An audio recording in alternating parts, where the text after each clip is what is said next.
हाँ, कल दिनांक 5 तारीख को श्री दुष्यंत गौतम, जो राष्ट्रीय महामंत्री भी हैं और प्रदेश भाजपा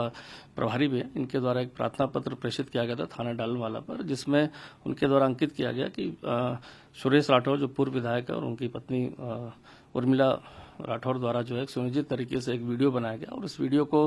कतिपय कारणों से वायरल किया गया, जिसमें अंकिता बेटी के लिए भी उसमें कुछ बातें कही गई थी, उस घटनाक्रम को लेकर कहा गया था और उसको देखते हुए विभिन्न राजनीतिक दलों द्वारा भी इसको सोशल मीडिया पर उनकी छवि को खराब करने के लिए इसको प्रचार प्रसार किया जा रहा है। इसको देखते हुए जो भी प्रार्थना पत्र में अंकित आरोप थे, उन आरोपों के तहत सुसंगत धाराओं में आईटी एक्ट और विभिन्न धाराओं में बीएनएस के मुकदमा दर्ज किया गया है। इसमें जो भी साक्ष्य प्रस्तुत किए गए हैं उसमें विभिन्न पोर्टल्स और विभिन्न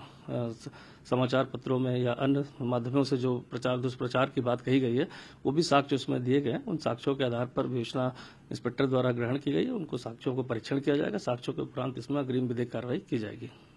कप्तान साहब, दुष्यंत गौतम जी ने अपनी एफआईआर में सितंबर 2022 की अपनी डिटेल्स भी दी हैं